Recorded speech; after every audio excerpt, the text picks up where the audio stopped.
Bonjour Mathilda Millot, vous allez bien? Bonjour, oui, ça va. Et vous, Michael? Bon, moi ça va bien, je suis très heureux de faire cette vidéo avec vous. Alors comme Charlotte Adam, les spectateurs ont l'habitude maintenant, enfin vont prendre l'habitude peut-être plus exactement, vous préférez ne pas montrer votre visage, pourquoi? Vous pouvez nous expliquer pourquoi s'il vous plaît? Alors, bon, déjà, j'écris sous un nom de plume, Mathilda Miliot.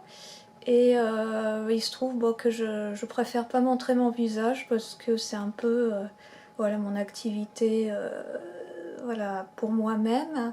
Et je voudrais pas la mélanger à d'autres activités. Après, si les gens cherchent absolument à voir mon visage, ils pourront me voir dans les salons, de toute façon. Voilà. Ah très bien, vous faites donc pas mal de salons. Ouais. Donc on voit ces livres, cette grande saga, il y a comme un bog que j'ai eu beaucoup de plaisir à lire de toute façon.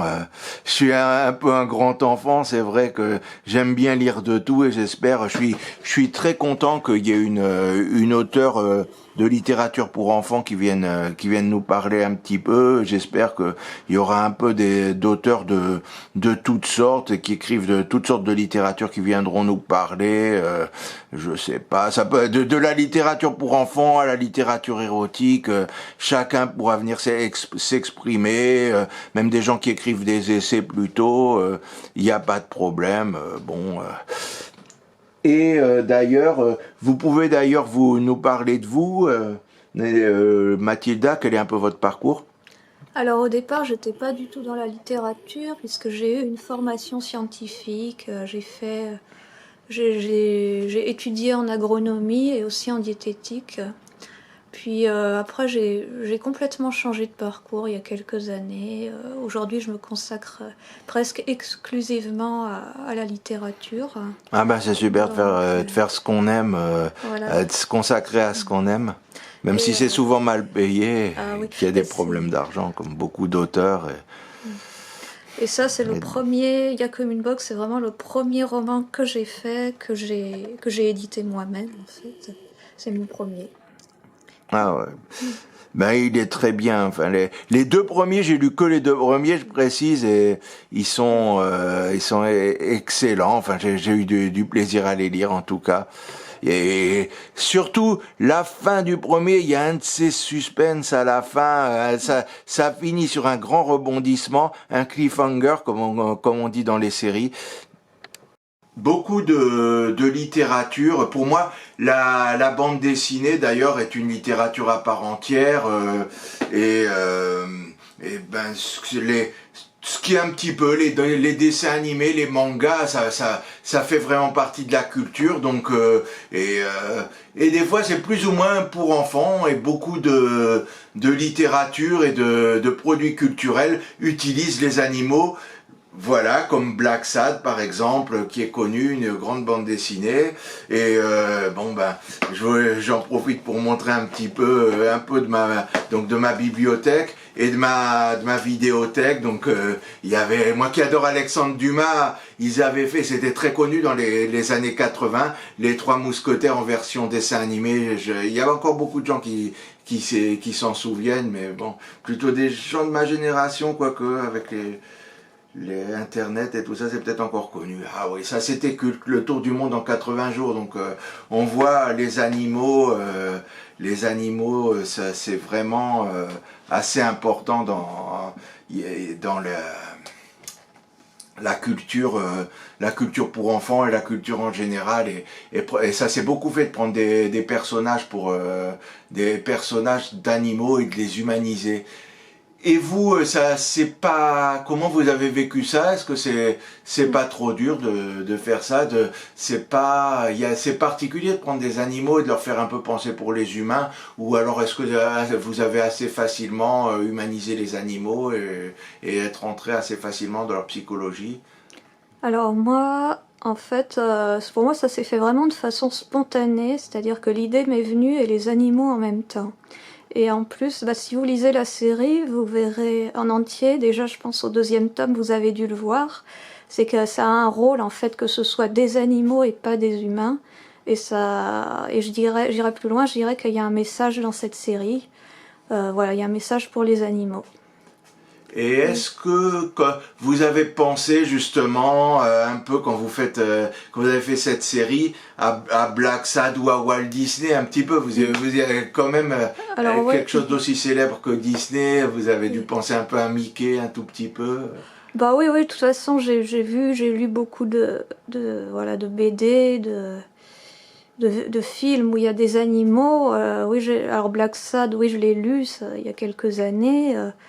Donc c'est un peu le même style, mais c'est quand même pas. Après, c'est plus adapté aux enfants, ce que je fais, aux 8-12 ans. Ouais, parce que vos héros Voilà. sont déjà deux enfants, alors que Black Sad c'est plus un adulte qui est C'est vraiment des très adultes. humanisé, Voilà, un détective voilà, sombre.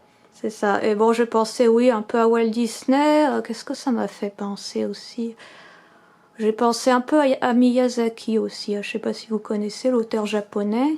Et puis dernièrement, je me suis mise à lire des mangas qui font un peu la même chose que moi. En fait, c'est-à-dire c'est des animaux humanisés voilà, qui plaident un peu leur propre cause. C'est intéressant. Alors je sais plus. Il y a un manga qui s'appelle Les Royaumes Carnivores, mais qui est assez violent. Hein, je conseillerais pas à n'importe qui.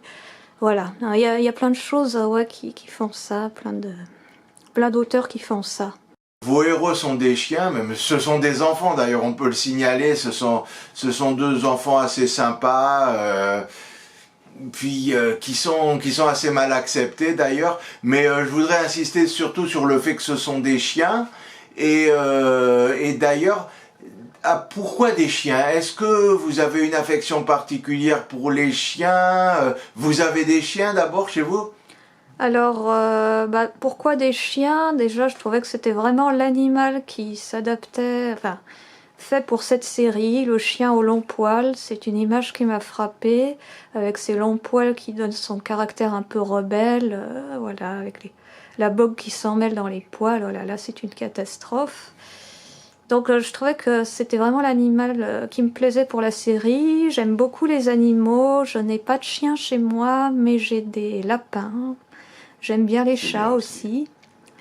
Voilà. Donc là, dans la série, vous verrez plein d'animaux différents, y compris des animaux un peu bizarres, comme celui qui est sur cette image. Donc les dessins, c'est moi qui les fais, je précise au passage.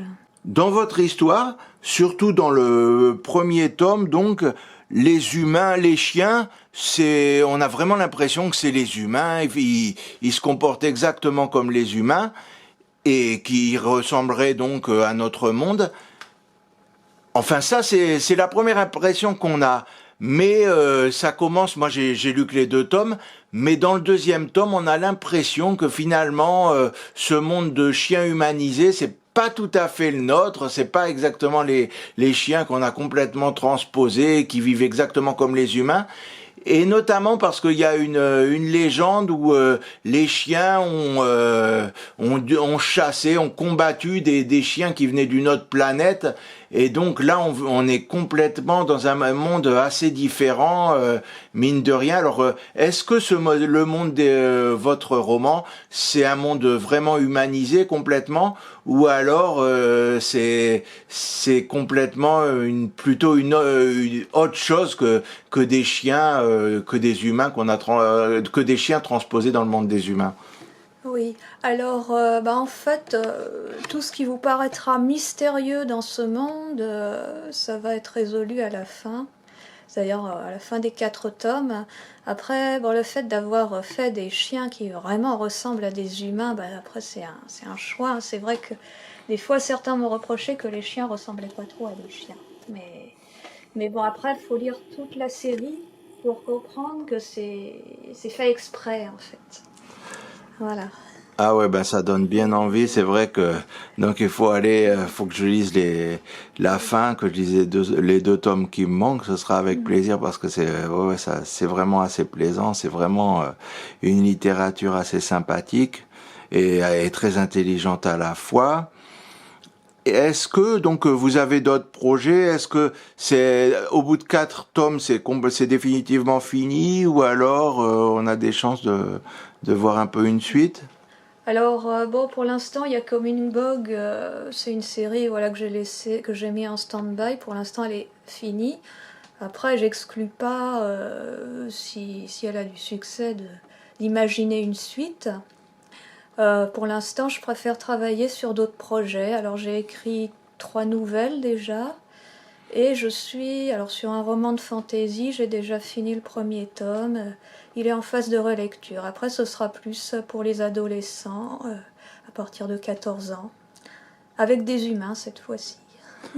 Ah ben c'est cool, un roman de fantasy, j'ai hâte de le lire, voir comment, ce que ça donnera si vous écrivez un roman de fantasy.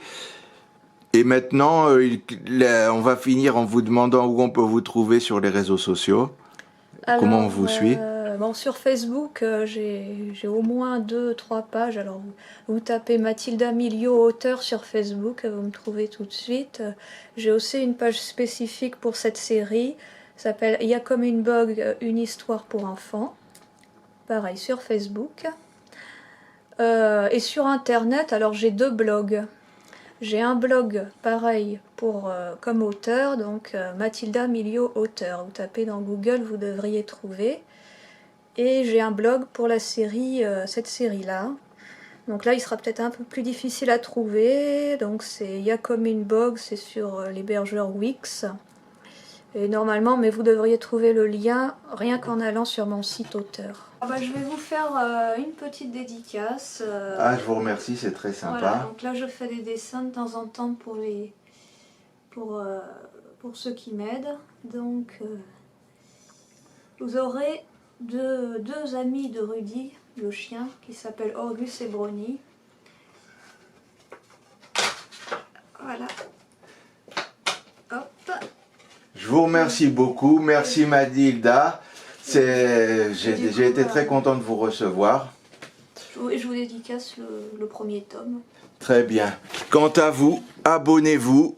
Et à bientôt pour une prochaine vidéo.